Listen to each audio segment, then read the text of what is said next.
Assalamualaikum warahmatullahi wabarakatuh. Perkenalkan, nama saya Lutfi Nurjihan dan teman saya Fitriatul Wahidah.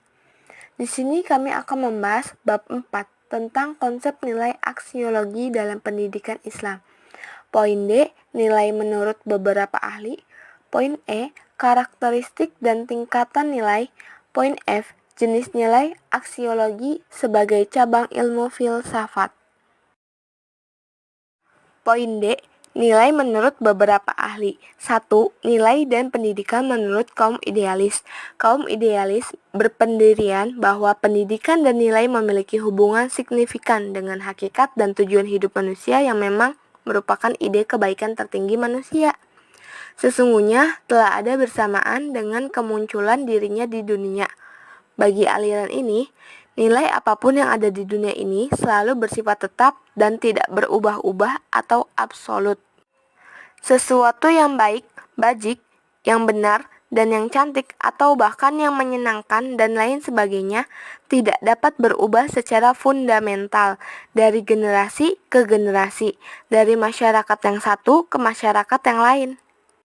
Nilai dalam hal ini bukanlah produk manusia, tetapi merupakan bagian dari alam jagat raya yang eksistensinya mengikuti sifat dan watak natural manusia yang sejati. Dan oleh karena tugas manusia adalah bagaimana agar nilai-nilai kebaikan dan kebajikan itu dapat teraplikasi dalam keseluruhan realitas aktivitasnya di dunia, maka tugas utama para pendidik adalah bagaimana subjek didiknya memiliki kestabilan mental yang dapat memampukan dirinya untuk merealisasikan ide bawaan yang bercirikan moralitas ini dapat terrealisasikan sedemikian rupa sehingga benar-benar menjadi watak dan tabiatnya di dunia.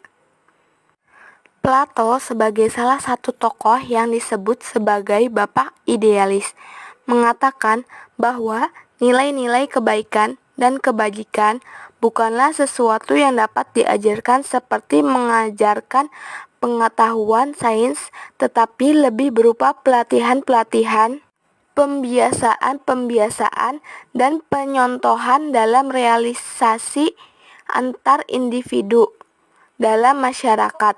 Oleh karena itu, dalam proses pembelajaran, guru harus memberikan settingan, contoh yang baik bagi kelasnya untuk diikuti. 2. Nilai dan pendidikan menurut kelompok realis. Kelompok realis sependapat dengan kelompok idealis bahwa nilai fundamental adalah permanen, tetapi mereka berbeda pendapat tentang alasan untuk hal seperti itu. Kelompok realis klasik sependapat dengan Aristoteles bahwa ada hukum-hukum moral yang universal yang mengikat kita semua sebagai makhluk rasional. Sesungguhnya kita dapat memahami hukum moral itu tanpa pertolongan wahyu, tetapi karena hakikat kita telah dirusak oleh dosa waris kita tidak mampu mempraktekannya tanpa bantuan dari Tuhan. Sementara kelompok realis saintis menyangkal bahwa nilai itu memiliki sanksi supernatural. Sesuatu yang baik adalah yang mendekatkan kita pada lingkungan kita, sedangkan sesuatu yang jahat adalah sesuatu yang menjauhkan kita dari lingkungan kita. 3. Nilai dan pendidikan menurut kelompok pragmatis. Bagi kelompok pragmatis, nilai itu relatif. Nilai bukanlah merupakan aturan-aturan moral yang bersifat permanen, karena memang ia tampil selalu sesuai dengan perubahan budaya dan pembiasaan dalam masyarakat. Kelompok pragmatis meminta kita untuk menguji ketinggian nilai-nilai moral kita seiring kita menguji kebenaran ide-ide kita. Kita mesti memperhatikan problema kehidupan manusia, baik secara keseluruhan maupun saintifik, dan memilih nilai-nilai mana yang kelihatannya dapat memecahkan problematika manusia. Dari uraian tersebut, terlihat bahwa orientasi dan arah bangun pendidikan sangat terkait dengan pemahaman dan konsep nilai yang menjadi landasan pengembangannya. 4. Nilai dan pendidikan dalam Islam. Setidaknya ada dua istilah yang sering digunakan untuk menyatakan nilai dalam bahasa Arab, yaitu fadilah dan qimah. Yang lazim dipakai dalam kaitannya dengan nilai-nilai moral adalah fadilah, sedangkan ungkapan qimah lebih dipakai untuk menyatakan nilai dalam konteks ekonomi dan hal-hal yang berkenaan dengan benda materi. Berbicara tentang nilai dalam pendidikan Islam berarti berbicara tentang hakikat pendidikan, proses, dan tujuan pendidikan Islam itu sendiri.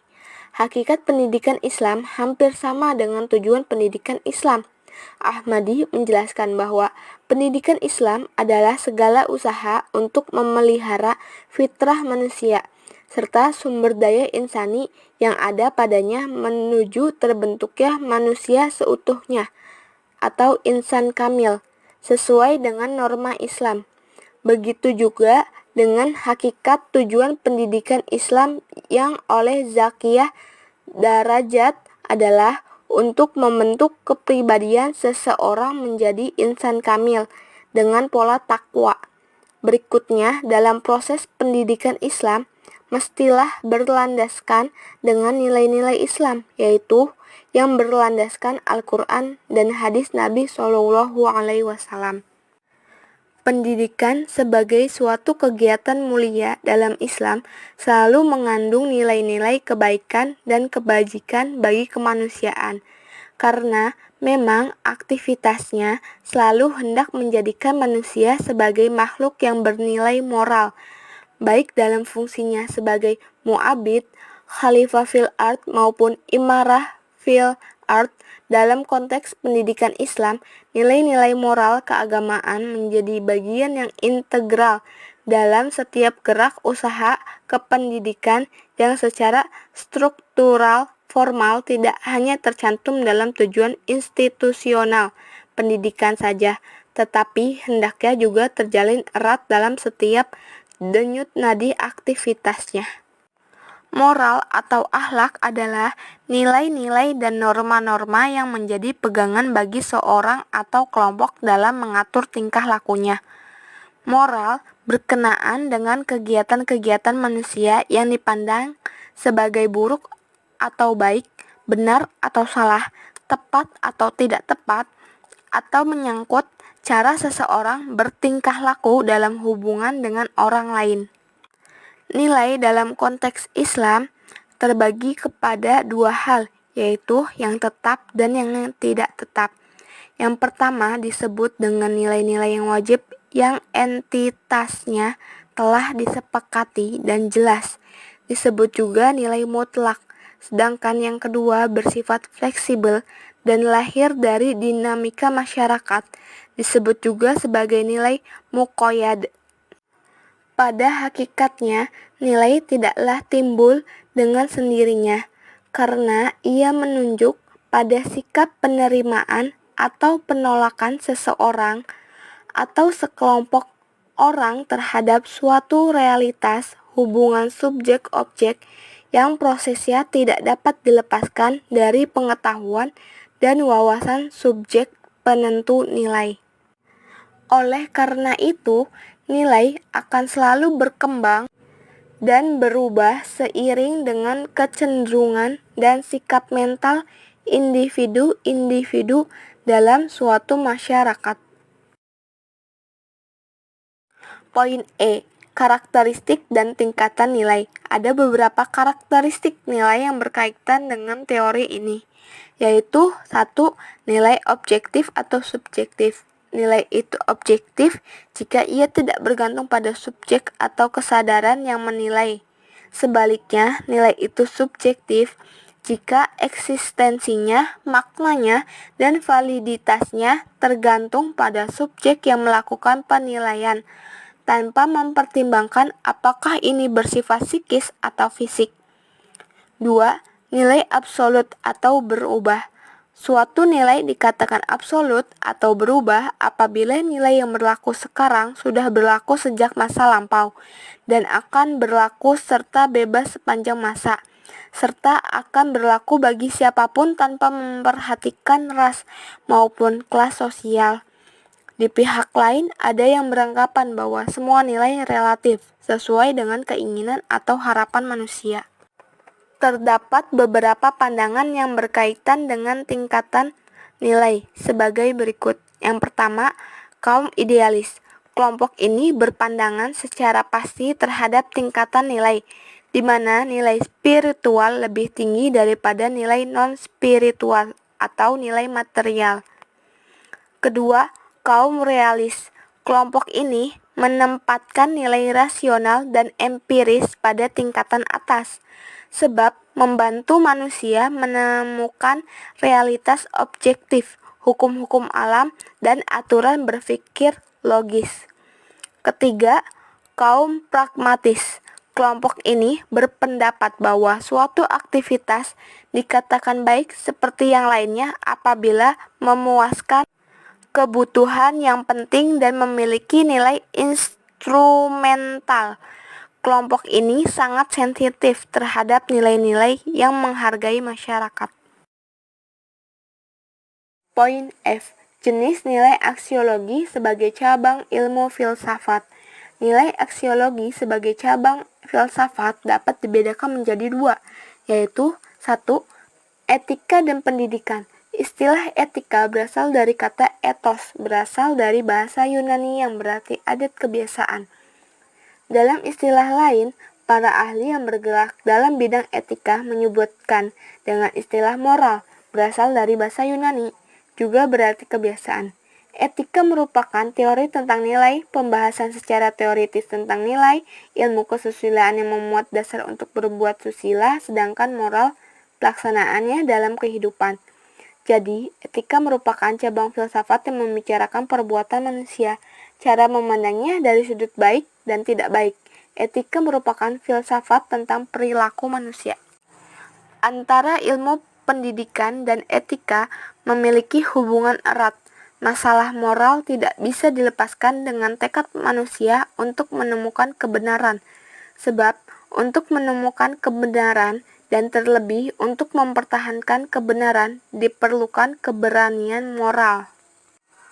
Oleh sebab itu, berdasarkan pada pendekatan etik moral, pendidikan Islam harus berbentuk proses pengarahan perkembangan kehidupan dan keberagaman pada peserta didik ke arah idealitas kehidupan Islami, dengan tetap memperhatikan dan memperlakukan peserta didik sesuai dengan potensi dasar yang dimiliki serta latar belakang sosio-budaya masing-masing. 2. Estetika dan pendidikan. Estetika merupakan nilai-nilai yang berkaitan dengan kreasi seni dengan pengalaman-pengalaman kita yang berhubungan dengan seni. Hasil-hasil ciptaan seni didasarkan atas prinsip-prinsip yang dapat dikelompokkan sebagai rekayasa, pola, bentuk, dan sebagainya. Adapun yang mendasari hubungan antara filsafat pendidikan Islam dan estetika pendidikan adalah lebih menitik beratkan kepada predikat keindahan yang diberikan pada hasil seni. Dalam dunia pendidikan, sebagaimana diungkapkan oleh Randall dan Bruchler, mengemukakan ada 3 interpretasi tentang hakikat seni, yaitu yang pertama, seni sebagai penembusan terhadap realitas selain pengalaman. 2. Seni sebagai alat kesenangan. 3. Seni sebagai ekspresi yang sebenarnya tentang pengalaman.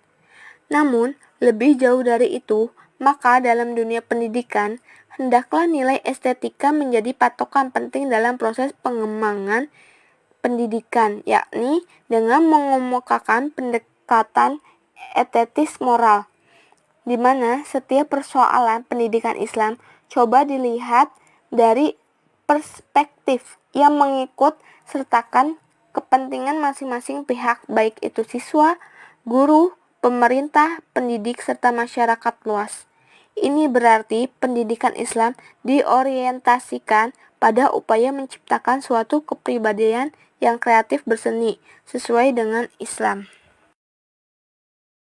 Sekian dari kelompok kami, kurang lebihnya mohon dimaafkan. Wabillahi taufiq walhidayah. Wassalamualaikum warahmatullahi wabarakatuh.